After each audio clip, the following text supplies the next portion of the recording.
Olá pessoal, vamos falar agora sobre personalidade, caráter e temperamento. Vejam que essas aulas têm sido um contínuo, vamos dizer assim, de conteúdos para que vocês possam ir compreendendo a evolução da psique humana. Até porque, se a gente está no campo da saúde, é necessário a gente compreender como se dá essas estruturas, esses mecanismos e principalmente o adoecimento psíquico. Então, personalidade, na verdade, surge da palavra persona.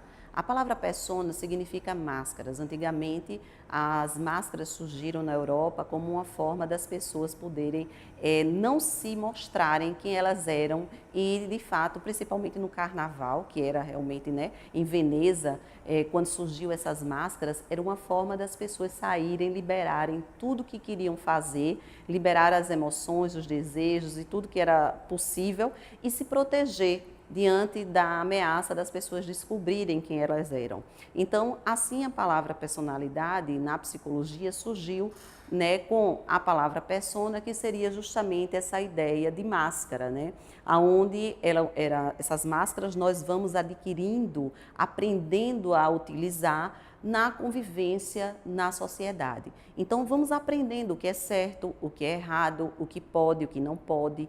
E essa personalidade é muito importante a gente saber que não nascemos com uma personalidade definida. Nós vamos desenvolvendo a nossa personalidade através do desenvolvimento da criança, com as experiências sociais, com as relações parentais, dos pais, da família, que nós vamos nos constituindo como sujeitos e como pessoa. Então, nós nos tornamos humanos a partir do momento que entramos em relação com o outro social. Isso é um princípio fundamental. Nós só nos desenvolvemos moralmente com relação à nossa cultura, quando estamos inseridos numa sociedade, numa cultura própria. Tanto que percebemos que culturas diferentes, orientais, ocidentais, são culturas que vão influenciar na maneira de pensar, de agir, de sentir. Então, a personalidade, na verdade, ela é definida como um conjunto de características que vão determinar os padrões de comportamento pessoais e sociais de uma pessoa. Então, são características que internalizamos como próprio e é óbvio que o temperamento e o caráter, eles vão andar juntos, eles vão constituir essa personalidade nossa. Então, alguns componentes que nós vamos fazer parte da nossa personalidade, na verdade, são características que podem até ser iguais e semelhantes a outro, porém a personalidade ela é própria do sujeito, ela é individual. Nós temos muitas vezes irmãos ou filhos totalmente diferentes, de um mesmo pai, de uma mesma mãe. O próprio gêmeos, uma pessoa que é gemelar, ela é diferente, ela pode ser igual fisicamente, porém nas suas atitudes, nas suas ações, no seu pensamento, no seu sentir, ela vai ser diferente de uma pessoa para outra. E é isso que nos faz diferente enquanto seres humanos, a nossa personalidade, que são características que vamos nos constituir desde aquilo que vamos receber, como também a herança genética, que também trazemos como uma carga importante de influência na nossa personalidade. Então, nesse desenvolvimento, existem algumas condições que a gente pode dizer que já vão fazer parte dessa personalidade. Desde a gestação, nós recebemos as informações das emoções da mãe, desde as situações de segurança, como também de inseguranças emocionais, que podem acarretar no desenvolvimento psíquico. Por quê? Porque as estruturas nervosas do sistema nervoso central vão ser formadas a partir da vida uterina. Então, é óbvio que uma gravidez tumultuada, turbulenta, poderá acarretar também em um indivíduo inseguro emocionalmente, desestruturado. Por quê? Porque o ambiente que ela deveria ter de estabilidade emocional e de estrutura de segurança passa a não ter por conta dos hormônios, por conta da questão da noradrenalina, da dopamina, né, que muitas vezes a mãe libera muito ou libera pouco, e isso pode acarretar também em sensações corporais para o bebê. E durante o nascimento, né, quando nos primeiros meses de vida, essa criança ela não vivencia satisfatoriamente essas emoções, esses desejos e essas necessidades. Então, na personalidade, a gente percebe que ela é formada a partir, como eu já falei, de heranças genéticas, que é o que nos constitui como uma continuidade dos nossos pais, assim como também a percepções individuais que vão nortear o indivíduo a uma maneira de ser, e a gente começa a aprender a usar alguns papéis sociais. Então, o que é que se espera da gente? Né? O uso do não, as proibições da mãe, das relações das pessoas que estão ao nosso redor enquanto adulto, é que vai conduzir a controlar, a moldar essa personalidade. Então, mesmo que a gente tenha um ambiente, vamos dizer assim, vamos passar para cá, que a gente tenha um ambiente favorável para o sujeito, pode acontecer dessa pessoa desenvolver alguma patologia, algum transtorno de personalidade? Sim, é possível, infelizmente. Por quê? Porque existem alguns gatilhos emocionais que mesmo você tendo um ambiente favorável, equilibrado e estável, o sujeito diante de uma desorganização psíquica ou de uma má estruturação psicológica, ele pode, depois de uma situação emocional, de uma tensão, de uma situação de perigo eminente, ele desenvolver. Né? Então, uma criança pode, na adolescência, vivenciar um trauma ou algo que foi aterrorizante e desenvolver alguns mecanismos esquizotípicos, né? Algum comportamento, né? Desenvolver a própria esquizofrenia. Não é comum na adolescência, não é habitual, mas pode acontecer, né? Por situações, por exemplo, de estupro, de violência sexual, de violência física, de uma agressão, que não é própria do indivíduo, é externo a ele e que acaba, né, de certa maneira, desestruturando a vida psíquica desse sujeito. Então, alguns comportamentos nós vamos aprendendo, né, ao passar do tempo, e ele vai se ajustando no ambiente.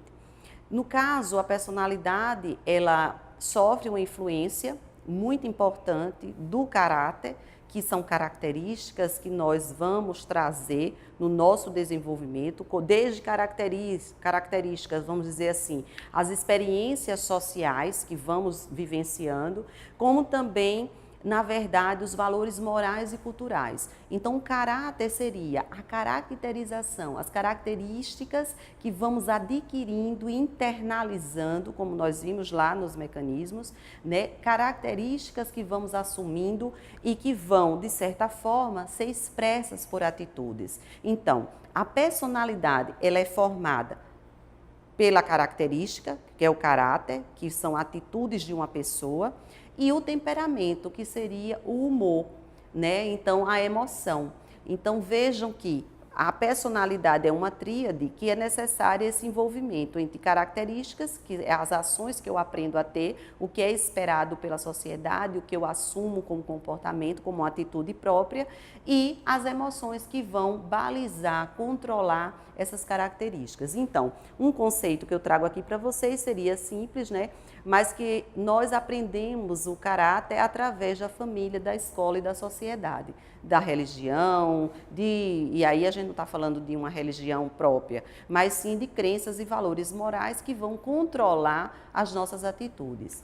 Então, o temperamento, na verdade, seria um aspecto mais especial dessa personalidade. Por quê? Porque esse temperamento ele já é herdado e nós trazemos também na herança genética esse temperamento. Então, eu tenho alguns ais, vamos dizer assim, da personalidade que estão relacionados ao temperamento. Primeiro, a afetividade. Segundo, a atividade, que seria a excitação, a sensação que mobiliza o meu comportamento. E a atenção, né? Por quê? Porque está relacionada também à maneira como eu estou percebendo uma coisa, sentindo para agir. Então, Algumas situações do temperamento, o temperamento foi estudado muito ao longo da história, desde Hipócrates, para vocês terem ideia, alguns filósofos traziam já uma preocupação existencial acerca do homem, que existiam algumas ações, algumas atitudes, algumas pessoas que eram mais melancólicas, deprimidas e tristes, e aquelas pessoas que eram muito eufóricas, excitadas, né, que chamam a atenção aonde chegavam, né, que tinham esse poder de domínio e que tem a ver com temperamento. É comum a gente dizer, eu tenho um temperamento mais calmo do que o meu irmão, que é mais agitado. Então, o temperamento se baseia justamente nessas questões afetivas. Então, conforme, né, ele trouxe na Idade Média algumas características voltada para também estrutura física. E é interessante que essas estruturas físicas, no estudo de Hipócrates e Galeno, começou a se preocupar, a filosofia, acerca dessa existência, desse comportamento humano. Porque as pessoas eram tão diferentes diante de uma mesma situação, diante de um problema. Então, a gente teria uma pessoa, por exemplo, sanguínea, quer dizer, uma pessoa que tem uma expressão facial, que é aquela pessoa que a qualquer momento ela fica vermelha, sobe, a gente diz, o sangue subiu a cabeça. Então, seria basicamente isso, né? Uma pessoa mais impaciente, inquieta, que tem uma atitude egoísta, que só pensa em si mesma. Então, é uma temperatura, vamos dizer assim, uma temperatura e um temperamento, eu até não estou utilizando de forma inadequada a palavra, mas sim, é uma temperatura quente, uma pessoa que tem um temperamento mais agressivo. Então, a gente percebe que essa pessoa, ela não consegue, no momento que é despertado algo, ela não consegue se manter em equilíbrio, ela simplesmente usa o impulso como uma forma de demonstrar sua inquietação. O segundo comportamento seria o colérico, né? Uma pessoa que, quando está com raiva, é aquela pessoa que demonstra, franze a testa, fica irredutível, né? Que se demonstra com uma ira muito grande, muitas vezes é cruel, é sarcástico, né? Aquela pessoa que olha para o outro e já ali, né? A gente diz, já matou com o olhar. Então, existem algumas pessoas que demonstram no temperamento esse tipo de característica. Também a gente tem aquela pessoa com olhar baixo, sempre deprimido, melancólico, vitimizado, né? Então, é uma pessoa, muitas vezes, que além de ser egocêntrica, por que egocêntrica? Que é aquela pessoa que acha que o mundo todo tem que estar, né, acessível ou disposto para ela, né, está girando em torno dela. Então, é uma pessoa que se vitimiza, né, todo mundo está contra ela, ou tudo acontece de ruim é com ela. Então, é uma visão pessimista, mas é uma pessoa que é carregada, né, que traz no olhar, na expressão, a maneira de ver a vida, de agir sobre as coisas. E, por último, o temperamento fleumático, que ele chama, que é uma pessoa que é obstinada, aquela pessoa firme, aquela pessoa que busca, que demonstra, né, que muitas vezes também pode se mostrar indeciso, mas é uma indecisão que não desestrutura, ele demonstra sempre que está forte diante das situações. Então, esses seriam alguns, né, vamos dizer assim, alguns tipos de temperamento que foram estudados e que até hoje nós percebemos que trazemos essas características, de forma mais intensa e outros de menor intensidade. Então, o caráter, na verdade, a gente poderia resumir, seria o modo de ser, né, as características próprias de um temperamento. Então, o caráter é um traço da personalidade. Então, quando a gente percebe que alguns atributos eles são positivos ou negativos, a gente até coloca, são traços de caráter. Ele é uma criança boa, mas ao mesmo tempo egoísta. É uma criança que expressa uma situação, uma característica já de uma certa individualidade, no sentido de que não divide, que não gosta de que as pessoas toquem nas coisas dela, né? Ou então é muito organizada ou não. Então, são características que a gente já começa a demonstrar na nossa infância. Uma outra questão seria como nós desenvolvemos alguns transtornos de personalidade. Então, os transtornos de personalidade, na verdade, nós podemos trazer como uma carga hereditária, mas nem todo o transtorno, de fato, vai ter uma herança genética, mas a maioria sim. E dependendo de como fomos conduzindo essa estrutura, daí a importância da família, da mãe, do pai, nesse processo do desenvolvimento da personalidade. Porque nós sabemos que tudo aquilo que a criança tem que aprender para ser um adulto aceitável socialmente, dentro dos padrões de normalidade psicológica, né, para conviver em grupos sociais, ela tem que aprender na sua infância, até 7, 8 anos de idade. Depois, a gente pode ajustar, porém, não mais modificar alguns componentes e comportamentos que já estão internalizados. Algumas características que já estão enraizadas como nossas.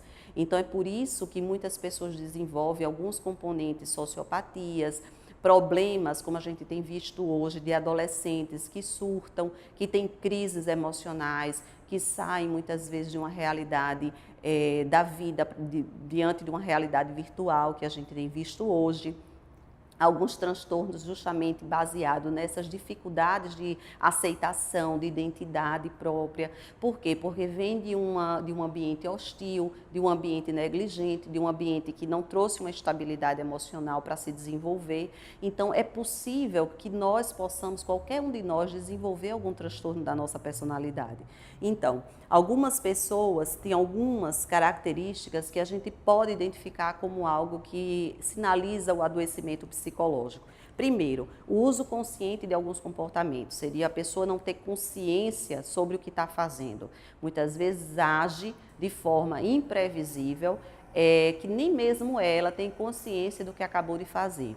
Segundo ponto seria o nível extremo do comportamento, que seria ou é extremamente, absurdamente organizado, ao ponto, né, de ter um comportamento compulsivo e obsessivo, como também uma pessoa rígida, né? Então, a compulsão seria a repetição ansiosa constante de um comportamento, ou de forma totalmente desorganizada, ou muito rígida, de um padrão que não consegue ver um lápis fora do lugar, um sapato fora de um lugar, um ritual, um componente, né, constante que a pessoa não consegue dormir se não tiver o lençol muito estirado. Então, são situações que incomodam o dia a dia dessa pessoa.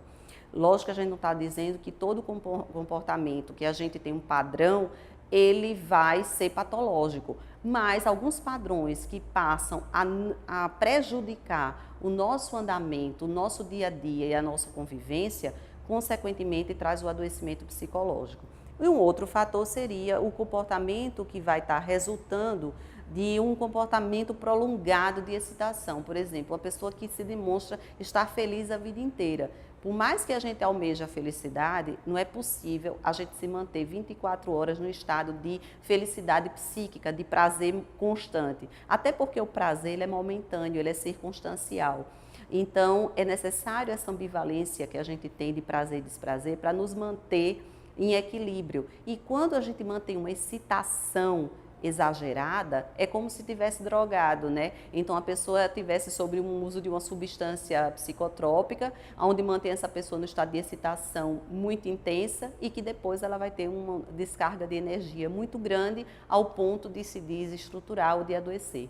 Então, é importante que a gente não esqueça, né, que existem alguns sinais e algumas características que a gente pode identificar, que seria a rigidez, a repetição, a excitação constante, né, como a gente está se referindo, e o uso, na verdade, não consciente, que seria inconsciente e impulsivo de algumas atitudes. Aqui segue o Manual do Diagnóstico dos Transtornos Mentais, que é um manual de referência para a área médica, a área da saúde em geral, que é o DCM-5. Então, esse manual, ele descreve justamente as características de quais são os critérios importantes para a gente diagnosticar os tipos de transtornos. Então, quem quiser acessar o manual, ele é acessível, vocês podem baixar gratuitamente o manual DCM-5, que é o atual, que é o roteiro dos critérios diagnósticos com todos os tipos de transtornos de personalidade, ok? Então, até a próxima aula.